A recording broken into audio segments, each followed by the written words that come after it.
आप सभी को वाहेगुरु। आज हमारे सामने एक सवाल है। सिद्ध कीजिए कि फलन f r से r प्लस में f x बराबर e की पावर x द्वारा फलन एकेकी है। हमको बताना है कि दिया गया फंक्शन जो ये है 1 1 है, एकेकी है।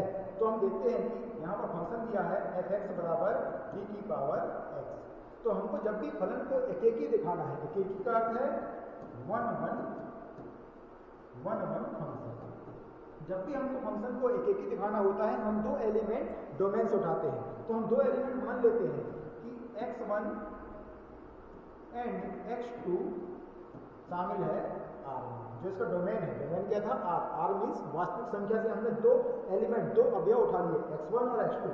यदि यही एलिमेंट अब हम क्या रखेंगे? इस फंक्शन में रखेंगे।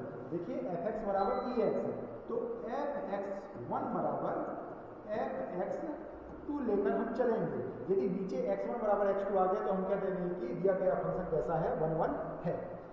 जब x है तो x के ऊपर कौन आ गया? x1 आ गया, तो जहां भी x था वहां पर कौन आ जाएगा? x1 आ जाएगा। तो fx1 बराबर e की पावर x1। इसी प्रकार से अब x के ऊपर कौन आ गया? x2 आ गया, तो जहां पर x था वहां पर कौन आ जाएगा? x की पावर x2 आ जाएगा, e की पावर x2 आ जाएगा। अभी आ गया। दोनों साइड हम क्या ले रहे हैं? हम लॉग लेने पर लॉग लेते क्या हो जाएगा? देखिए लॉग e की पावर x1 बराबर लॉग e की पावर x2। जबकि लॉग और e और साथ में आएंगे, जैसे देखते हैं लॉग e x है, जबकि लॉग और e साथ में आएंगे दोनों कट जाते हैं। कितना आंसर आएगा?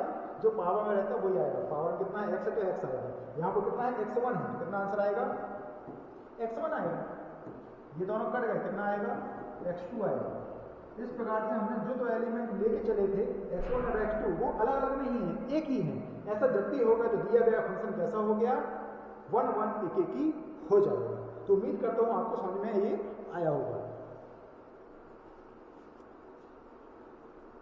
चलिए अगले सवाल में चलते हैं। अगला सवाल हमारे पास दिया है fx बराबर 2 sin इनवर्स 1 माइनस x का डोमेन एंड रेंज ज्ञात कीजिए, प्रांत और परिसर ज्ञात कीजिए। तो हमको पहले ज्ञात करना है डोमेन। डोमेन ज्ञात करने के लिए हम इसके एंगल में ध्यान देते हैं। हमको पता है कि साइन इनवर्स है। साइन इनवर्स जो होता है इनवर्स ट्रिग्नोमेट्री फंक्शन में, इसका डोमेन कहां से कहां तक लाइट करता है? -1 से 1 के बीच में लाइट करता है। -1 से 1 के बीच। तो एंगल कितना लिखा है यहाँ पर? 1 माइनस x। ये कहां से कहां तक लाइट करता है? -1 से लेके 1 के बीच में। डोमेन या प्रांत जब भी ज्ञात करना रहेगा एंगल पे ध्यान दो। एंगल कहां से कहां तक लाई करता है? इनवर्स फंक्शन में -1 से 1 में। अब इसको, ये जो एंगल में लिखा है ना, इसको मेरे को बनाना है x। तो यहां से x बनाने के लिए इस एक को क्या करना पड़ेगा? अलग करना पड़ेगा। इसको अलग करने के लिए क्या करूंगा? इस पूरे में -1 का जोड़ देता हूं। तो -1 जोड़ते ही कितना हो गया? -1 जोड़ दिए, पहले से कितना था? +1 माइनस x। अब -1 सब जगह जोड़े तो यहाँ भी जोड़ना पड़ेगा -1, और पहले से था +1। अब ये दोनों कट जाएगा, कितना बचेगा? देखो यहाँ पर -2, यहाँ पर -x, यहाँ पर 0। अब अभी भी x नहीं बना है, x का क्या लिखा है? यहाँ पर माइनस लिखा है। उस माइनस को भी अलग करना पड़ेगा। इस माइनस को अलग करने के लिए तीनों जगह पर काय का मल्टीप्लाई करते हैं, माइनस का गुणा करने पर।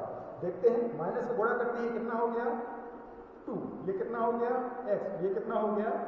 0 में कोई फर्क नहीं पड़ेगा। लेकिन ये जो असमिका है ये क्या होती है? चेंज हो जाती है। जैसे 3 बड़ा है 2 से, बात सही है, लेकिन दोनों में मैंने काय का गुणा कर दिया? माइनस का।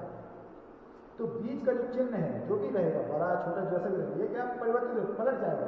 यदि ऐसा लिखा है तो क्या हो जाएगा? ऐसा हो जाएगा। वही कंडीशन यहाँ पर, तीनों में माइनस का गुणा कर दिए तो एक जो छोटा लिखा था ये क्या हो गया? बड़ा है बराबर है, बड़ा है बराबर है। मतलब कि ये जो हमारा फंक्शन था, इसका जो डोमेन है कहां से कहां तक हो गया? 0 से 2 के बीच का। इस प्रकार हम किसी भी फंक्शन का डोमेन प्रांत ज्ञात कर सकते हैं। चलिए अब चलते हैं हम कहां? रेंज पे चलते हैं।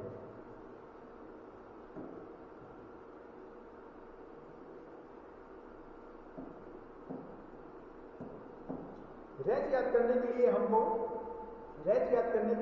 फंक्शन में ध्यान देना है। कितना है function? Sine inverse 1 minus x। अब साइन इनवर्स का रेंज हम जानते हैं, कहां से कहां तक होता है? मतलब रेंज तो नहीं जानते, कोडोमेन जानते हैं। मतलब कि सह प्रांत जानते हैं, कहाँ से कहाँ तक होता है, -π/2 से π/2 तक। अब मेरे को ये साइन इनवर्स 1 - x जो लिखा है ना, इसको कितना बनाना है, देखो सब क्या चाहिए, 2 चाहिए है, 2 चाहिए है, तो मतलब इस पूरे में काय का गुणा करना पड़ेगा, 2 का गुणा करना, 2 का गुणा करते ही कितना हो गया, 2π/2 2 साइन इनवर्स 1 - x 2π/2, 2 से 2 कट जाएगा, 2 से 2 कट जाएगा, कितना बचा, -π। और इसको आप ध्यान से देखोगे क्या बन गया हमारे पास, यही जो फंक्शन था कितना, f(x), तो यहाँ कितना आ गया। इस प्रकार से जो दिया गया फंक्शन था उसका रेंज कितनी आ गई, -π से π।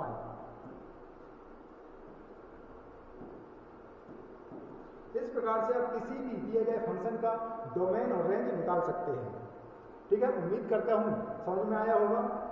समझ में आया होगा तो चैनल को शेयर जरूर करें। आप सभी का धन्यवाद।